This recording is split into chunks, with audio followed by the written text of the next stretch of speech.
Hello, everybody, and welcome to the Trade Talks Live. I am Roger Wakefield, a 45-year plumber. Woo! That's a long time. Long time. That's longer than you've been alive. Longer than I've been living. I know. And you've lived a lifetime. Think about it that way. Yeah. Guys, we do this each and every day because we love helping the trades. And not just helping the trades, we love educating the trades where they can learn and earn more. Because we learned a long time ago that if you'll get up every day and study your niche, your industry, your business, your profession, you could move up to be in the top 5% nationwide. Because most people with, and I hate to say it, professional licenses in their pocket, they quit learning the day they get that license. They're like, look, I'm a plumber now. Leave me alone. Let me just go plumb. That's what I am. I'm a tool. Because when you educate yourself, you can put yourself in a position to move up and make more money. That's why we do what we do. And we don't just do it for plumbers, electricians, HVAC techs, roofers. We do it for all the trades because what we've learned is that what one trade does, another can change up and make it amazing for them. And you notice I say the word we. That's it. Good morning, everybody. Happy freaking Monday. I am Henry Wakefield. Okay, no, wait. You're never excited about Mondays. No, not always. No, I've Not never. always. So you're like, happy Monday. Freaking Monday. Yeah, baby. Okay. So we're off to a new start. It's a good week. We're off to a new start. I like this. It's holiday season, y'all. Man, okay. So you really get me happier on Monday. You've been hitting the eggnog. Let me see your cup. Don't worry about that cup. No, let me see your cup. What's in your coffee? Oh, okay. With a little stevia, you know. Keeping it a little sweet. There you go. But it's holiday season, and I'm a father. I've got kids. I love the holidays and spending some time with the family, and really do look forward to that a lot. But we like to stay focused on work and staying safe and being able to get there. But I'm Henry Wakefield, 20-year pipe fitter by trade. Then I went into the office and got to do industrial estimating for a few years. Now I get to build tools for you. Any plumbers out there, that's it. Any plumbers out there, techs? you know what? Anybody. No Anybody, matter what you anybody do, could add that to their business. No matter what you could do, you could create your own business if you wanted. Yes, you could. With the tools that I built. We've seen people do it. That's it. And we would like to thank LeakPro for sponsoring today's episode of the Trade Talks, where I get to build the most precise leak detection system for professional plumbers. And when I say the system, guys, I'm talking about the complete kit. It's what we call the business in a box. It's got that probe for yard service leaks, that meter to the home, irrigation lines, anything out in the yard. If there's concrete or asphalt, anything like that above that leak, though, you're going to want the sidekick that comes in that kit. It's got the aluminum rod, which eliminates that layer of concrete for you so that you can pinpoint locate the leak. Check out the complete kit at our website, leak.pro, or give me a call at 8888 LeakPro because I also offer training and will teach you how to do leak detection so you can start your own business or enhance your plumbing business. You know, and it's a good thing because we talk about specialty all the time. This is something your business could become a specialist in and do great things. And guys, we do what we do because of something I started doing almost 8 years ago. I went to a conference because I got tired of getting ripped off by marketing companies. And I mean, ripped off. Used to call them OPM marketing, other people's money. That's all they wanted. They wanted all your money that they could get. I remember going in and talking to them one time. I said, look, I need my phone to ring more. Now, this is after they had rebuilt my page, supposedly SEO'd it. I just kept throwing money out. I said, I need my phone to ring more. They said, well, you need to spend more on ads. It's like, I've paid for organic to make my phone ring. I said, yeah, but that takes a long time. Bull. BS. Bull sewage. Guys, it doesn't take very long. It's doing what's right. But I decided I'm tired of getting ripped off by marketing companies. I'm going to learn social media. Now, at the age of 54, that's Facebook. Well, I walked into a conference and discovered this thing called YouTube, and it is phenomenal. Guys, it has literally helped me grow my business, scale it, and sell it. So if it's something you'd like to learn a little something about, go check out justmetroger.com. And this video is also sponsored by Residential Service Professionals, a business operating system that will give you the systems and processes that you need to do things right. It gives you not only the software, but it also gives you the coaches, the accountability partners, the mentors, the training. It gives you the things that you need to grow a successful company that is yours. A lot of these best practice groups, you go into them and they're like, oh, you need a new logo, you need new colors, you need new branding, you need a new name, you need everything. And they've got it. And they're like, here you go. This is what we recommend. And you spend all this money rebuilding your company this way. And then when you decide, look, man, I got this, I'm going to step out on my own, or you know what, I'm going to join a better best practice group. They're like, well, take all that stuff off your truck. Give us the name back. Give us the phone numbers that we bought for you back. Give us everything back, and good luck with that. They're not in it for you. They're in it for them. Well, guys, after me being in the trades for 45 years, I'm in it for you. I want to teach you the things that I've learned to help you grow. And so does Julie Jones. She jumps in here sometimes, the real Julie Jones, a great coach that's coached multi-million-dollar company. She also started, scaled, and sold a company. So she knows all about it. If you want to learn more about it, go check out residentialserviceprofessionals.com. And guys, today is Monday. And what I'm going to tell you is most accidents occur on Monday and Friday. And especially during the holiday season, I want you to think about that because people are already thinking about the eggnog they may or may not have put in there. Why you keep covering it up every time I look over there? I'm just Don't worry asking. about my cup. I know. I know.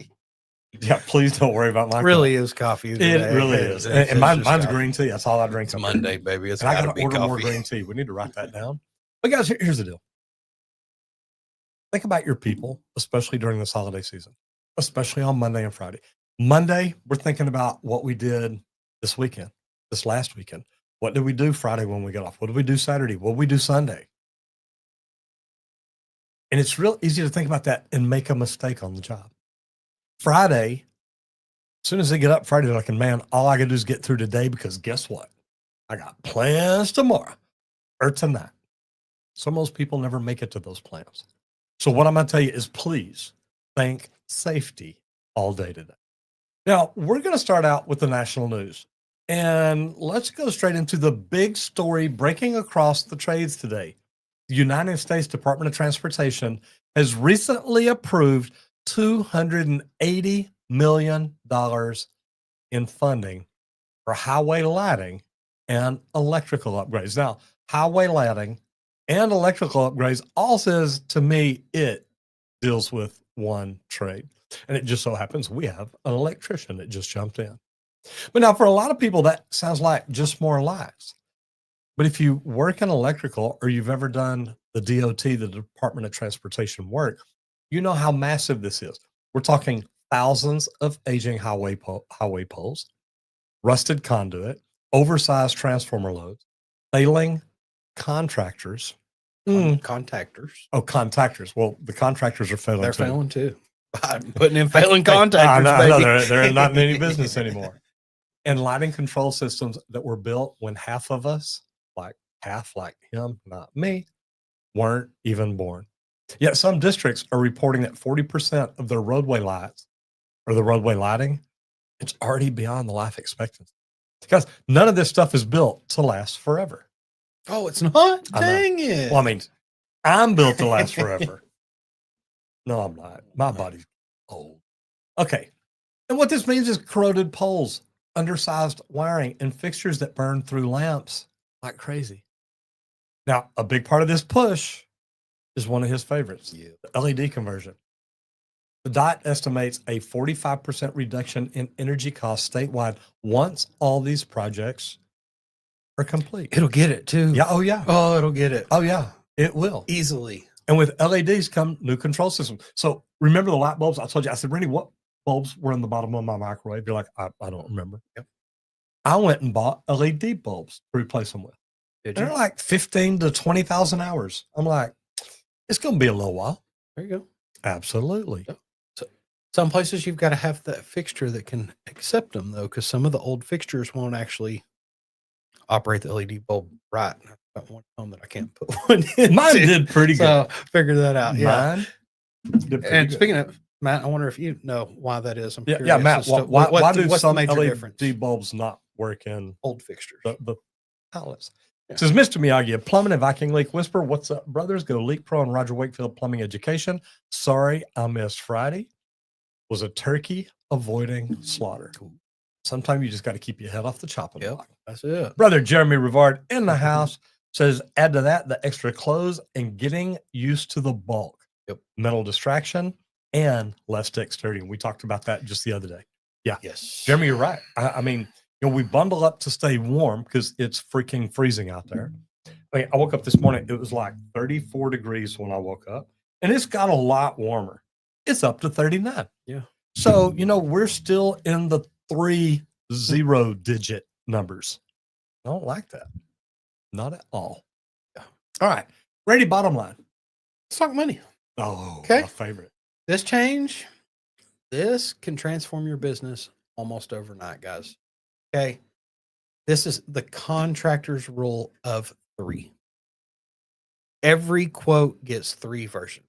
You get talked about this in a video earlier. You get this basic option, get a standard option, and you get the premium option, because there's folks that's the only option they're picking. And it's funny you mentioned that. I spoke at PHCC. God, where was I that year? Lake Tahoe. It was PHCC, California. Yep. Spoke at Lake Tahoe. And they had me on a panel at one point, and the guy next to me is an attorney. And I made a comment about offering options. And he says, look, I don't mean to interrupt this guy. I don't even know this guy.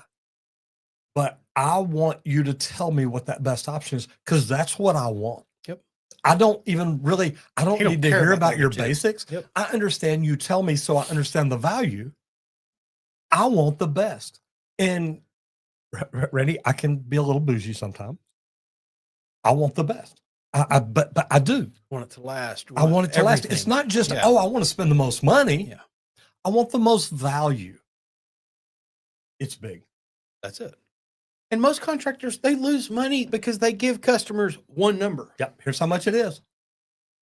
That customer goes, "Ooh, wait, let me compare that to this number over here." And whoa, that's like a massive difference. And you're a real company, and I got this other number from Chuck on a truck. That's it.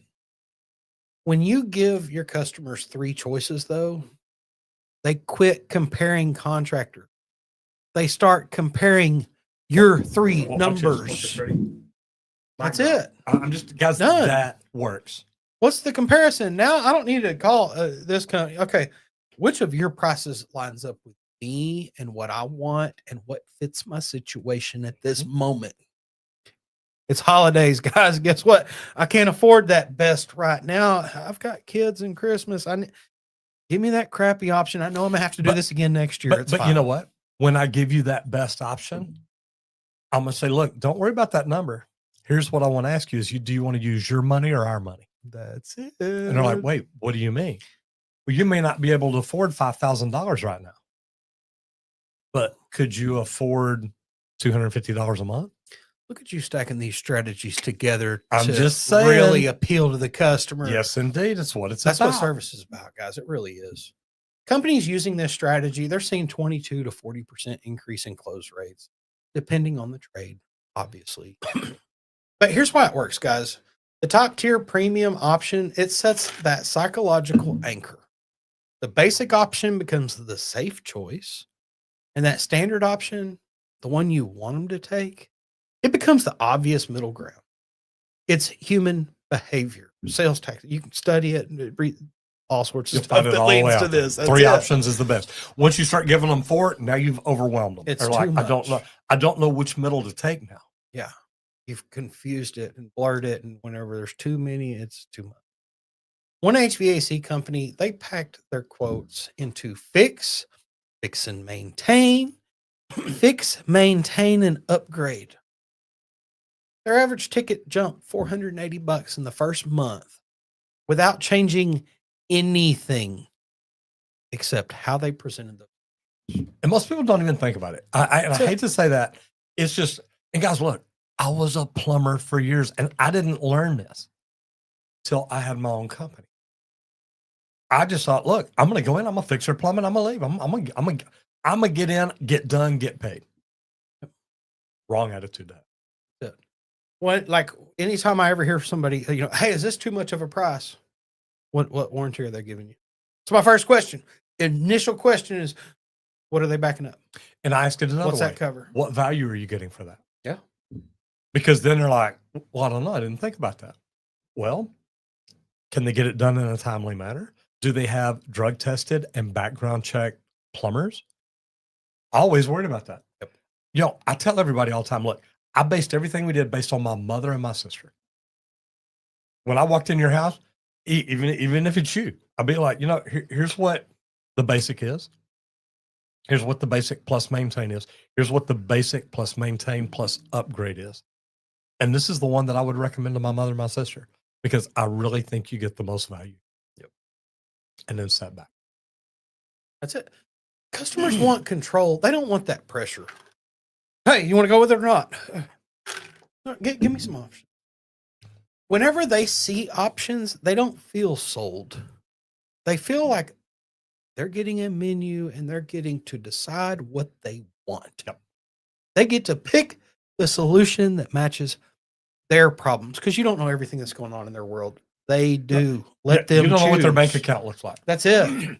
It may just be $1,000, but they may be thinking, I can't pay my light bill right now. How am I going to give you $1,000? I'm 2,000 in the hole right now. How am I going to spit out another one? This is how you lift revenue ethically, though, without games, without gimmicks, just by presenting your choices professionally. That's what customers want, and it's the best way to go. And they want it all the time. That's right. Okay, we're going to roll right into safety because this is Monday. And safety is a big deal, guys, especially this time of year. Now, let's get into a safety topic that affects every single trade. Everybody at home, too. I know. Extension ladders. It's that time of year. You see them out all the time. People putting up lights. Everybody's doing these underleaf lights that are just popping off on socials. I know, and I want some of those so bad. NIOSH released new data showing that almost 70% of ladder falls trace back to incorrect angle placement. 1-4. That's all you need to know. 1-4. One of my favorites, guys. If you have an extension ladder, you put your toes up against the feet, you stand straight up, and you put your arms out where your hands are. That should be where the ladder is. Yep. That is pretty much the 1-to-4 ratio, proportionately for any of us. No matter what your height are, everything adjusts the same.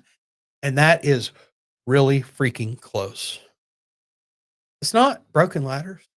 It's not the missing feet. Bad setup, bad angle. And I see it all the time. And the bad thing is when you fall, you're the one who set it up. That's it. I mean, unless you had that apprentice do it and then you got on it anyway and didn't tell them to fix it. And I will tell you this, and this is the bad thing, guys, because, and I love the 4-to-1 rule, but here's what I'm going to tell you is when you set it up, and remember, this is before I ever had any training. I am standing on top of a 12-foot ladder, on top of a 12-foot A-frame ladder. I've never been there. I know. I've heard a lot of people tell me, well, I've never really done that. Never done that. But not only was I dumb enough to be on top, I'm dumb enough to lean out. Yep. Instead of just getting down, moving it over. Now, wrong size ladder. I get it. Just don't lean out. Stay within. Are you going to write me up? No. Okay. Video idea. Okay. Cool. All right. So anyway, guys, safety, think about it. Think about your team and think about ladders. And if you're a homeowner, a DIY, or anybody, guys, think about this. Extension ladders, they can be dangerous. All right. New construction and multi-use construction is one of the fastest growing project types in the country right now. Residential over retail. Restaurants under office spaces. Now, I love these because it's under office spaces. It's under entertainment mixed with housing. Okay. You can be upstairs in your condo and say, hey, you want to go have dinner tonight? Let's go downstairs to the bowling alley and the bar. I was going to say, let's go down to the bar and do some dancing. Yeah. And if you're in the trades, you already know that means MEP coordination nightmare if teams are not aligned. Because every occupancy type has different standards, different rules. Some of them maybe completely different codes. Restaurants, they need heavy ventilation. Residential, quiet plumbing stacks. Maybe EV chargers in the parking garage. And this sucks power away from the retail spaces.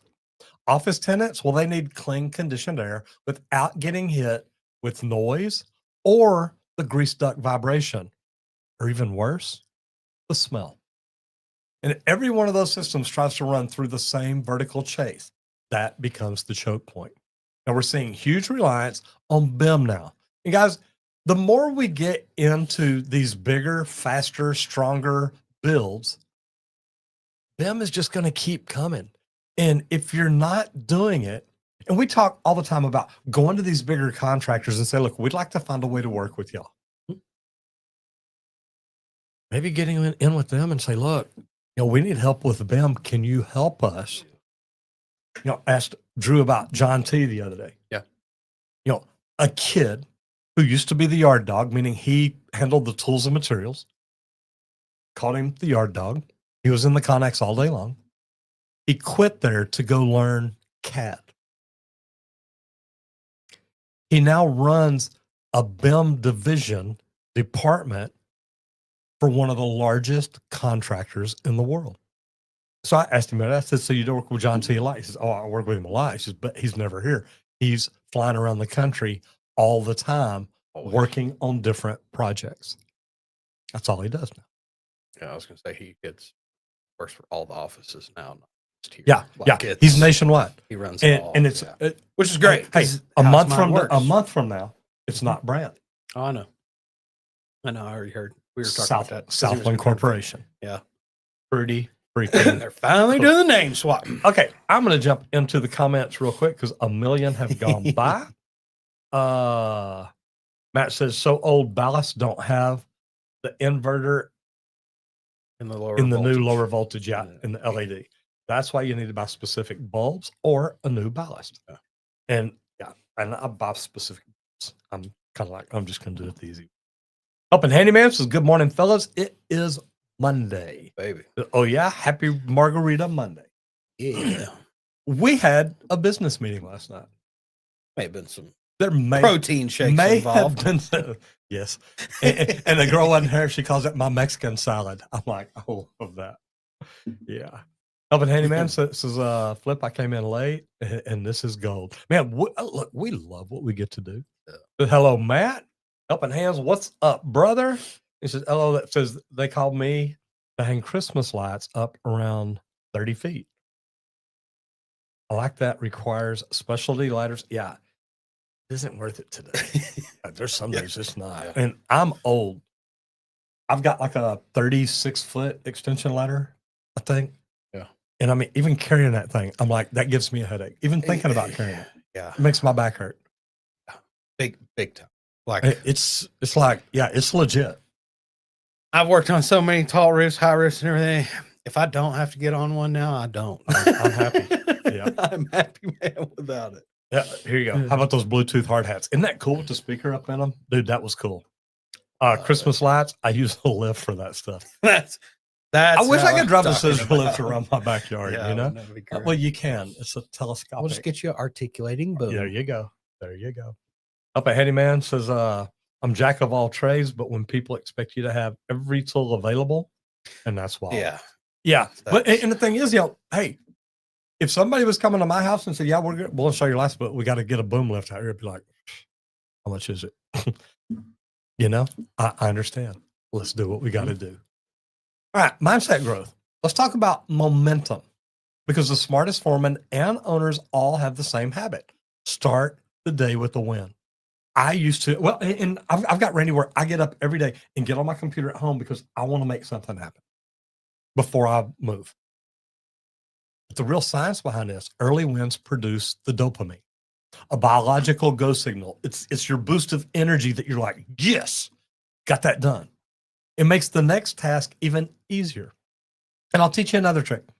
Start your day doing 3 things that make you money. What 3 things do you have that if you do this today, you can make money. Because if you'll start with that, everything else just kind of falls in place. You get the money taken care of from the get-go. And what this talks about, the next test is easier. I teach people, eat the ugly frog first. Oh, yeah. If you've got 2 frogs to eat the ugly one first. Because once you finish that ugly one, the next one doesn't look that bad. And suddenly your entire day is smooth instead of chaotic. You knock out the things that matter first. Now, for a tech, that might mean cleaning the truck. Clean it before the first call. Review your job notes. Set out your materials. For a foreman, it may be a quick morning huddle that wipes out half a day's confusion before the day even starts. I used to come in and make sure all my hours were on the sheet from the day before. Did I get everything moved over? Is everything good? Everything that needs to go to the office, normally off to the office before they even get there. One company tracked it and said techs who completed one intentional task before leaving the shop, even something as simple as loading fittings or restocking their PPE, they had fewer callbacks, higher ticket averages, not because of skill, but because of the mindset. And guys, if your mindset isn't right, it's a problem. Sometimes for me, even the small win in the mornings, when I was running a job, it would be go in and actually walk the job inside the building, do a quick round real quick, just to see where we're at. And it's like, ooh, I really need to shift some guys over to this one spot because I saw that thing came in and we need to go ahead and get that done and out of the way. Just knowing that, though, by that extra few minutes extra spent, that was a small win for me every day. And all the guys realized it finally one day because they're like, you already knew about that. Yeah. Do y'all not see when I get here, I walk in the building before I ever come out here and open up the office? Yep. And I'm like, oh, most of y'all don't because you're never here. Barry has, though, because he's normally in the parking lot. Barry? And they're like, yep. Barry, how long ago did I get here? He always walks in first. Yeah. And does a quick walkthrough before he ever comes out here and fires this stuff up and starts laying out the plan of the day. You know, and what's neat about that is one thing that I teach new superintendents. The most important thing you can put all over a job site are your boot prints. Yep. And a lot of people don't get, they're like, no, I'm a superintendent. I stay in the office now. Yeah, your guys see that because they don't never see you in the field. And I've had superintendents like that. It's like, well, tell me what it looks like. It's like, why don't you come out there and look at it with me? It's like, I got stuff in here. I got something I'm working on. It's like, dude, walk the freaking job. My goal was to be in the office 1 hour, no more. Hopefully I can keep all of my tasks down to 1 hour in that office. I need more out on the job with the guys looking at it that way. Unless there was a real plan I had to build out, and then But I'll tell you this too: you can't always do that. Nope. And the reason being, if you stay 2 weeks ahead of your men, sometimes you may need to be in there 3 or 4. In the beginning, you may need to be in there 6 or 8. Yeah. You walk it in the morning, say, "Hey, is everybody good? You got what you need today? Okay, I'll see y'all back here at lunch." And you come down right before lunch. I mean, like 15 minutes before. Walk through real quick. Is everybody good? Y'all need anything back here when you get back from lunch? Because once you can get 2 weeks ahead of them, your day just got easy. That's it. Big time. Guys, we do what we do because of something that I started doing almost 8 years ago. I started doing YouTube. And this video is sponsored by me. And the reason being is if you'll do YouTube, you can grow your brand. You can grow to be the voice of your industry. You can grow your business. But you've got to get started. And I truthfully think in the next 5 years or so, YouTube is going to be more valuable to you than your website. Your website's good, but people are spending more and more time on social media searching for things. And if they're not finding you, finding your competitors. But also when you do YouTube and all other social platforms, you start getting found on AI for what you do. That's even better. Guys, if you want to learn how to do YouTube, it doesn't take a lot of fancy equipment. You don't have to have a lot of views. You don't have to have a lot of followers, but you've got to get started. Go check out justmattroger.com and see if YouTube might be good for you. It's a free webinar. Go check it out. And this video is also sponsored by Residential Service Professionals. If you need a business operating system because you're tired of trying to rebuild or build systems and processes that a lot of people have already built before you. Go check out residentialserviceprofessionals.com. That's it. And everybody, we'd also like to thank LeakPro for sponsoring today's episode of the Trade Talks, where we get to build the most precise leak detection system for professional plumbers. And guys, when I'm talking about the system, it's the complete kit. You can check that out at our website, leak.pro. Don't just settle on the equipment, though. Learn the process. And if you don't know how to do leak detection, give me a call. I offer a 2-day in-person leak detection training here just outside of Dallas, Texas. We built a training facility out here, guys, to walk you through leak detection. I will put you through 30 to 50 leak locations in 2 days. We're going to let you locate lines first, teach you how to do that. Doesn't take but a little bit, but my lines are nowhere that you would actually think out there on that slab. But then you're going to learn how to pinpoint locate leaks. And just like his shit in field, it ain't straight either. So, okay, in the field it was. I just had to say that.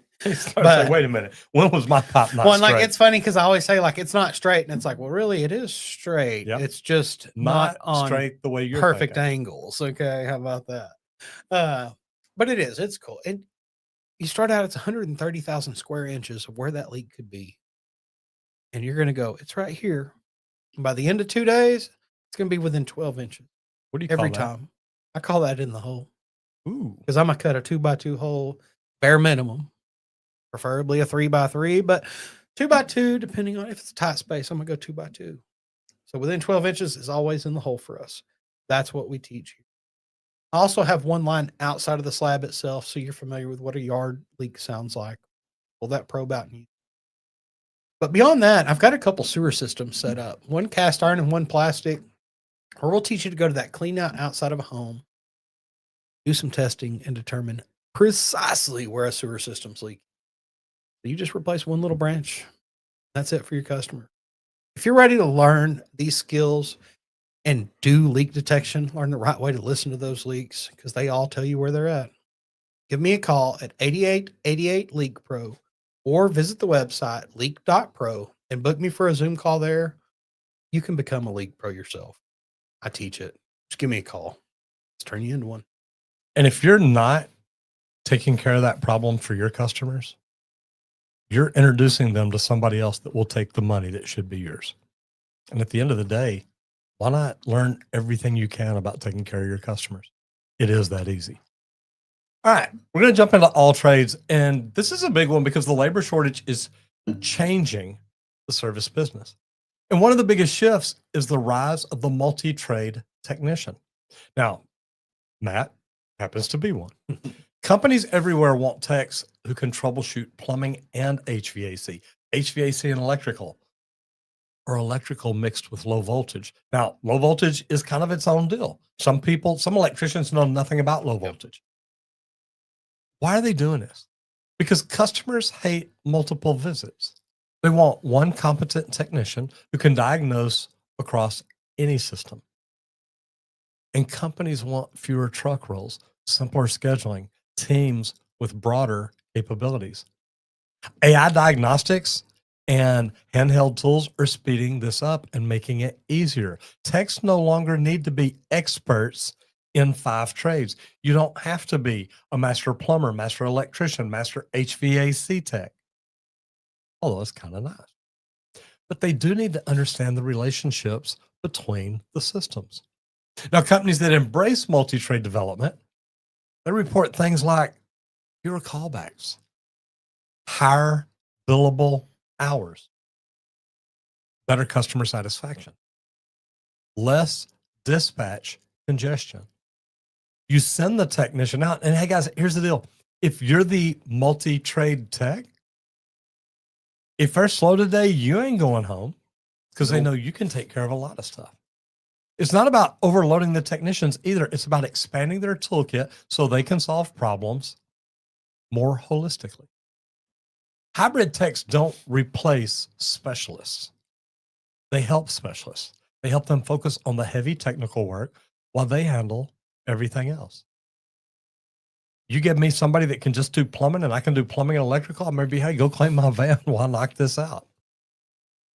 I'm just saying, it could happen. You're gonna send an electrician in to clean your van? No, they don't know how. I was gonna say, bro, come They don't on. know how. They do not. There's a bone they're missing in their thumb. They cannot hold a broom. I mean, I've tried handing one and it drops, and they're like, I don't know what's wrong. Doesn't work like that. Doesn't work. I know. It does not work. All right, Randy, laws and licenses. Laws and licenses, guys. Regulatory update. It's catching a lot of contractors off guard, and the EPA is cracking down on improper condensate disposal. I remember when this happened here, and guys, this is specifically when crews run condensate into the storm drain instead of sanitary sewer line. Some cities around here used to allow this. Now none of them do. It's just not. Nope. It all goes to sanitary now around here. This is spreading. A lot of strip malls, rooftop units, older commercial buildings. They do it because it was always that way. It's just the way we did it. It's just how we did it. It's no big deal. It's just some condensate, right? Just let it run off the roof. Mm-hmm. No, send it to a drain where it's actually intended. Yep. Enforcement, it's picking up, guys.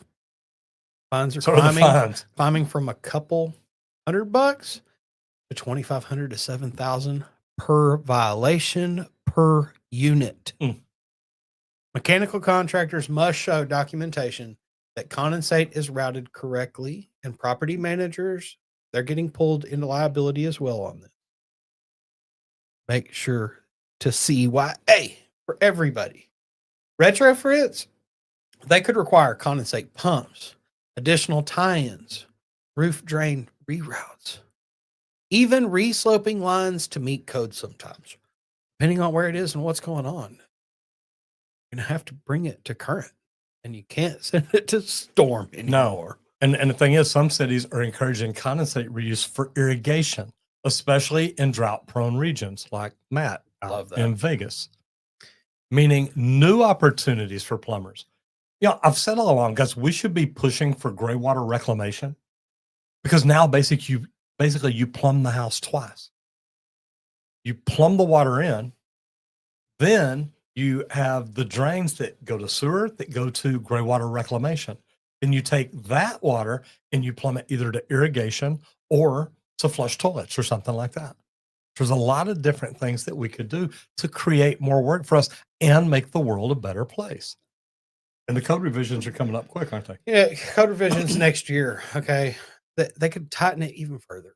And if you install or you replace HVAC equipment, your installers need to understand where every drop of water is supposed to go and make sure to get it to that location. And here's the other thing too, Randy. Don't just teach them where it's supposed to go. Teach them why it's supposed to go there. That's it. Then they understand That's it. it. Then they're like, this makes sense. Condensate could catch some contamination, and then we're sending that down the storm. No, that needs to go to sewer, so it's dealt with properly. Or it could be acidic. I mean, there could be a lot of there's so many things that can happen to it. It could be a lot of things. Let's see. There we go. Yeah. Up a handyman says, I'm jack of all trades, but when people expect you to have every tool available, dude, it's impossible. Matt says, you got to stay ahead of the game. Go LeakPro and Roger Wakefield Plumbing Education, making the trades great again. Around the House show, welcome in. Says the one thing people are not doing is optimizing their information for AI search results. We are. I'm just saying it's a good thing to know. Matt says, hey, for AHR, are you guys going all 3 days? I want to say yes. I want to say yeah. Yeah, we are. Yeah. Well, we looked at that just the other day. Yeah, like we probably travel out maybe on that last day, but towards the end of it. So Matt says, don't say that out loud. This ninja is trying to stay under the radar. Hey, he knows everything about every trade, y'all. He can do it all.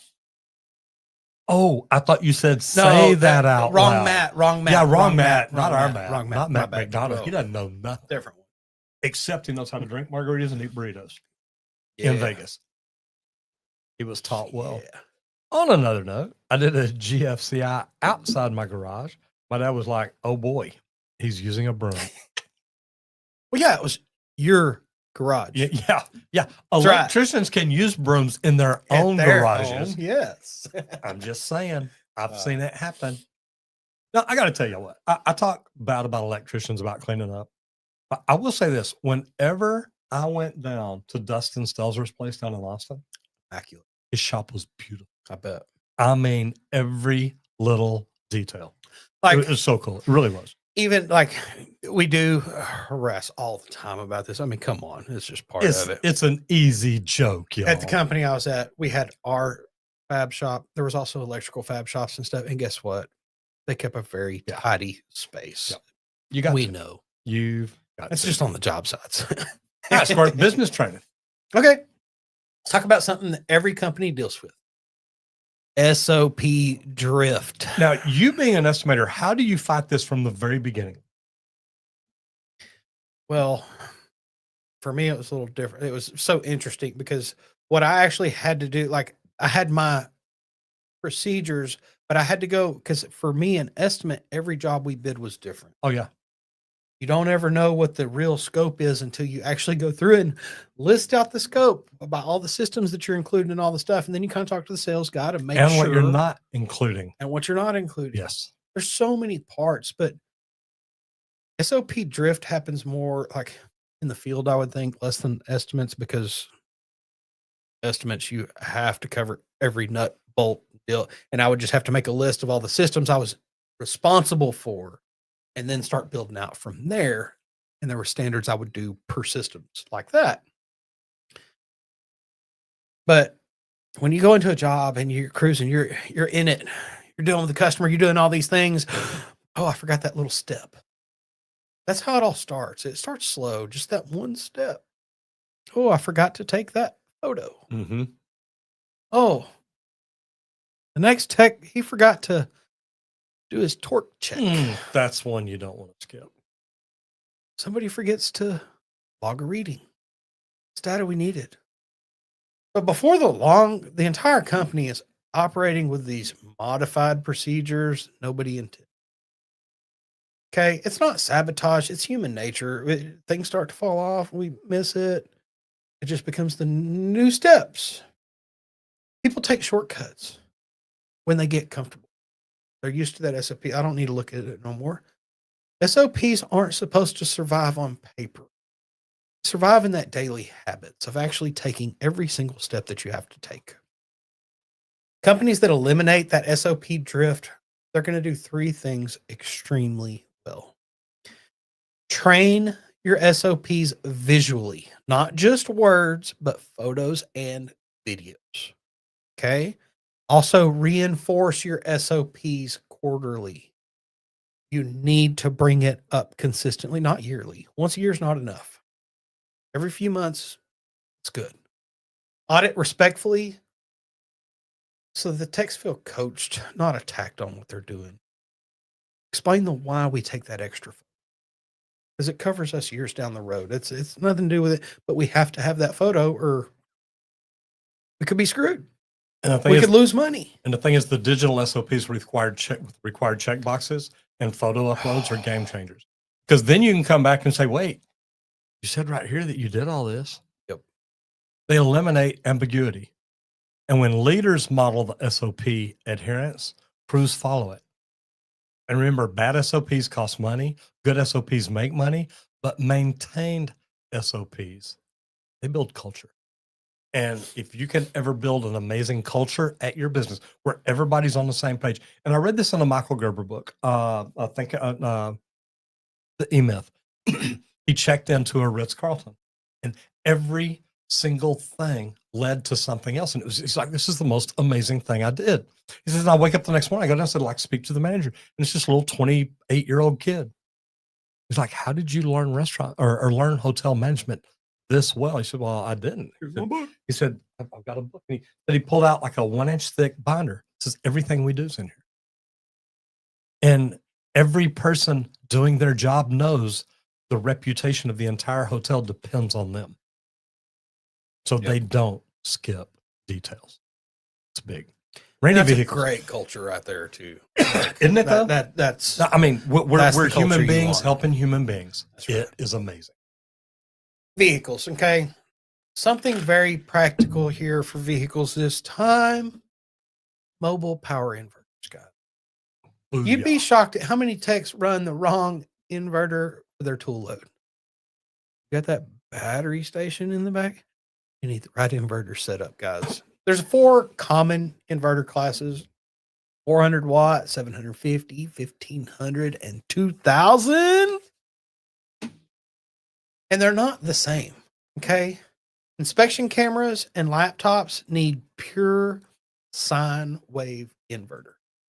Modified, they're going to fry chargers, cause equipment glitches. Larger tools like vacuums, compressors, and pump testers may need 1500 watts or higher because of startup draw, not just operating. Okay. Companies upgrading service vans for remote diagnostics, they're installing bigger inverters so the techs don't need generators for small tasks. And that makes it nice. That's it. But there's a danger too. Okay. The wiring has to match the load. Wrong cable gauge, no fuse protection can create a fire risk. And if you're not having this done professionally, guys, don't think that your plumber can just run that inverter. I don't mean it bad, but he's gonna be like, man, this little thinner, that wire right there will work. Just grab it. All we need is wire.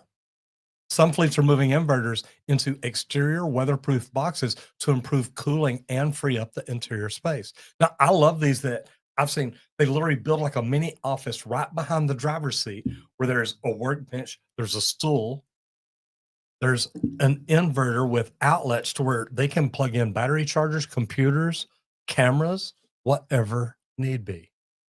I had one in my truck all the time, an inverter for my laptop so that I could sit there and work in the truck. Well, and I've got one in my truck and one in the bed of my truck.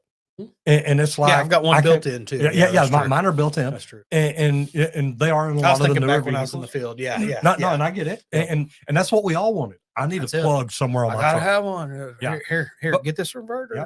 But for rural work, job site emergencies, or any company that does inspections on large properties, a properly sized inverter saves hours of downtime and it lets the techs stay busy in the field, not trying to get in and get other stuff done. Guys, taking care of your techs, giving them every freaking tool they need. No matter to where do their their location job. is. Yeah, no matter where you send them. That's the major. No matter where you send them. Are you giving them every tool to do their job?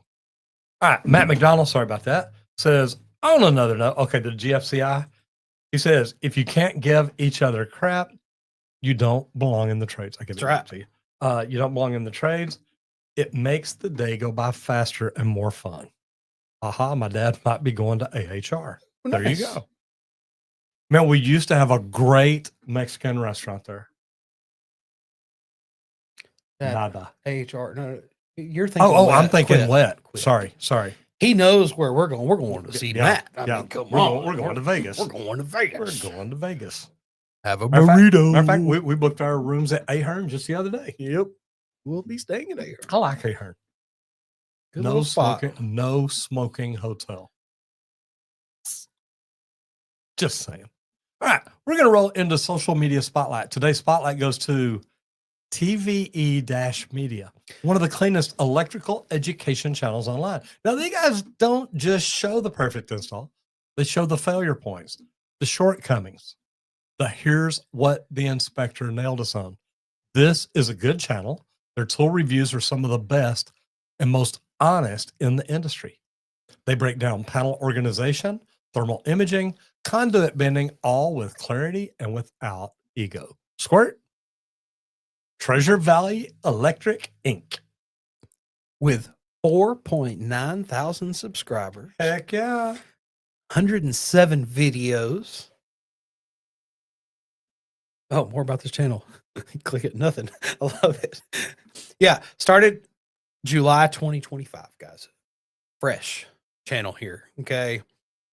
Actually, over 7.5 million views already. Doing some really good stuff here. I'm sure that's shorts. We're going to get in. We're going to dive in. We're going to have some fun videos. Let's start out with the oldest, see how it got started. Just 4 months ago. And I was telling Dad that we were going to pull up pretty good stash this week. This is it. Every electrician needs this tool setup. Game changer. That's a pretty good first video. 45,000 views 4 months ago. You did some good things there. Everybody loves to hear everybody's tool opinions and what you really think you should have. And I love to see things like this. Top 10 must-have tools that you don't carry in your bags. Commercial electricians must have secret weapons that save time and money. A wire puller. Day in the life. Foreman. Okay. Commercial electric foreman. Doing some dives on what's really going on, what's really happening in the world. See what we got on popular. Okay. So, couple that I started there initially. Third one being inside the job, massive commercial electrical project. Probably a good job site deep dive. Doing some good things. Like I said, it's a small channel, just getting started. What do we got? We got 11 videos since the start. 208 volt wild leg. What happens to 120 loads? Kind of some deep dive into electrical stuff. Let's see what we got over here on shorts, though. And they've been serving Idaho since 2003. So it's just a small electrical promoting their business. It's what we talk about a lot on here is you can get on there, show off the stuff you do. There was one, where was it? Oh, somewhere on here I'd seen it. They're saying, hey, look, here's where we do work. We're looking for customers. Look for us, find us. Here we are. Do you need this? Diving into different tools and parts of electrical free work. We're looking for people in Treasure Valley who have electrical problems. Here's the one. Free work. Isn't that great? And give us free work for the holidays. Check it out. It's help promoting their business. And we talk about that a lot on here, guys, is socials aren't just socials anymore. Right. It's becoming way more. Like you say it a lot. YouTube's going to become more important than your website. And it is. It will. This is what people see. This is what helps lead them to that website so they can just book you on that website. But this is what builds that trust, that knowledge, and they get to know who you are and the work that you actually put in. That's how we can use socials nowadays, guys, to show off what we actually do. Benefits our business. It also benefits you as a trade person because people can get on there and see the work that you put in and what you're really proud of, what you want to show off. You want to show off a deadlift, man? Get on your socials and throw it on there. It's fine to go with it too. It helps them know who you are in and outside of work. Really good things. Love to see that on socials, guys. And, some good stuff for sure. And the good thing about it is, look, that's what helped us grow our company. And it wasn't like I was saying, hey, call Texas Green Plumbing. In the beginning, I didn't even know what a CTA was. I had no idea. It's a call to action, in case y'all don't know now. But I had a banner over my shoulder. And all of a sudden, our domain authority started going on. Well, people were calling and saying, hey, I want Roger to come find this smell. I'm in North Carolina. It's like, well, I'm not going to come there, but here's what we can tell you. Guys, get yourself out there, get found, and become known for somebody in your industry that does things right. And we're going to jump into best practices. And it is best practicing. Yeah, it is. Well, let's finish strong with a best practice that separates stable companies from chaotic ones. Zero confusion onboarding. Now, this is something, and me and Randy have talked about this a lot, because most companies just hire a tech, throw them the price book, maybe send them on one ride along, and then they pray that they do things like they're supposed to do it. That's not onboarding. That's just trying to survive. And I get it. I would rather bring in somebody, onboard them the right way, and teach them how we do things and say, you know what, maybe I lost calls for a couple of weeks. But now when this guy goes out, I'm not going to piss off customers. A true onboarding system spells out everything. What tools do you need? What are your scripts? Do you have scripts? What paperwork has to be done? What are the expectations? Troubleshooting flowcharts, photos of good versus bad installs, teaching them to take pictures before, during, and after. That doesn't just help them. It doesn't just help their invoices. It just doesn't help the estimates. It helps your social media. New technicians need clarity. They need consistency. They need a system that prevents them from failing before they succeed. I hired a guy, I'll call him Chase. Chase was not onboarding. He's like, dude, I got to get out and make money. I came here. I'm good. You recruited me because I make a lot of money. That son of a biscuit screwed us over 100 times in the 2 or 3 weeks he worked there. And it cost me a fortune because everything he did, he was trying to just get in, work a little bit, and then go start another job. He wanted to make money. He didn't want to do the work. He didn't want to finish the work. That's not how we did things. He ruined the culture for our company, and I had to take the fault. That's when they told me, Roger, you can't hire plumbers anymore. I said, you know what? Y'all are right. So then when Chase went off to jail, we said, you know, it's a good time to part. But onboarding should include weekly check-ins, structured shadowing, and a clear outline of what good really does look like. Companies that implement this see a 30 to 45% lower turnover and smoother job site performance almost immediately. Now, one of my original mentors, Robert Melko, they had a 6-week onboarding, and you went through it. That's all there is to it. He spent $100,000 on the van, the tools, everything to get it up, including marketing to make sure the phone's going to be ringing enough that we are ready to get this tech rolling. He says, it cost me $100,000 to bring somebody in. But the great thing about it is whenever you came in for your interview, like, man, I like that new truck out there. It's like, good, that's yours. Well, now they're like, wait, I'm getting in a brand new truck. Yeah. Every technician we hire, we put them in a brand new truck. We want them to treat it like it's theirs. Now, this is exactly the kind of support that you get inside of Residential Service Professionals. How do you build stuff like this? How do you set it up? Well, residentialserviceprofessionals.com gives you the frameworks, the checklists, the coaching, the SOPs, the leadership training that you need as the owner to do your stuff right. Everything that helps you without the chaos. If you want a team that grows strong instead of confused, this is where you start. And guys, this video is sponsored by residentialserviceprofessionals.com. Go check it out if you want to grow your business. And this video is also sponsored by me, Roger Wakefield.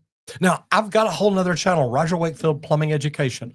We are almost at 700,000 subscribers. We'll get there this week. It'll happen this week. It'll happen the next day or two, to be honest.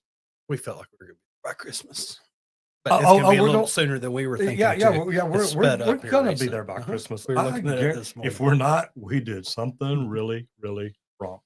Yeah. We've only got like 403 subscribers to go. So make sure y'all share this to anybody and everybody that you know. You know, at least 4,000 of your closest friends. But guys, here's the deal. I started doing that to grow a plumbing company. And if you've got a business or you want to grow to be the voice of your industry, go check out Just Matt Roger. I made a free webinar to help teach you how to do YouTube. Go check it out, justmattroger.com. That's it. And everybody, we'd also like to thank LeakPro for sponsoring today's episode of the Trade Talks, where we get to build the most precise leak detection system for professional plumbers. And if you're a plumber out there and you're still outsourcing leak detection, quit. Jump on the website, leak.pro. Take a look at the complete kit. It's what I call the business in a box. It's everything that you need to get started. If you don't know how to do leak detection, though, give me a call at 8888 Leak Pro. Let's have a conversation. I'll teach you the full process. I've got a 2-day in-person training here just outside of Dallas, Texas. So once again, visit the website, leak.pro, or give me a call at 8888 Leak Pro. It's time to bring this business in-house and keep that money in your place of business. So give me a call, guys. All right, Matt McDonough says, if you can't give each other crap, you don't belong in the trades. Yeah. We're plumbers. We get more crap than everybody. Just saying, it's in our nature. Makes the day go by faster, more fun. My dad might be going to HR. I love that. Matt says, I remember when Angie's List was the thing to help you pick a service company. Now YouTube is going to pave the way for people to do their own thing or pick a company from their area. And it is phenomenal. Matt says, look how far it's come. It's crazy. And it is. Matt also says, okay, gentlemen, Hero Signal is in the sky. Go LeakPro and Roger Wakefield Plumbing Education. Making the trades great again. Love you. Bye, brother. Be good, be safe, and have an amazing day. It's Matt McDonough, guys. He does not do everything in the world. No. He's so good at what he does. It just looks like it. Yeah. Eduardo Molina, 2914. Welcome in, brother. Great seeing you as always. Guys, it is Monday. Be safe out there. Take care of your people. Make sure that everybody goes home safe at the end of the day. Everybody's thinking about what they did Friday night, Saturday night, Sunday night. They had a great weekend and they're still thinking about it. Get their mind into the job. Get them in and get them learning it. And then remember, whatever you do out there today, do it safe and hit it effing hard. Yeah, guys. Happy freaking Monday. It's going to be a great week. Kick it off right. Hopefully we'll see you back in here tomorrow, guys. One last comment real quick says, what is the one thing you see apprentices struggle with the most? Not paying attention, not learning, and not remembering. You should never ask the journeyman to show you again something he's already showed you. Good luck. And what were the things you struggled with the most as an apprentice? Getting sleep and not staying out late. I was going to say, being on time. Guys, whatever you do today, do it safe and hit it effing hard. Bye, guys. See y'all tomorrow.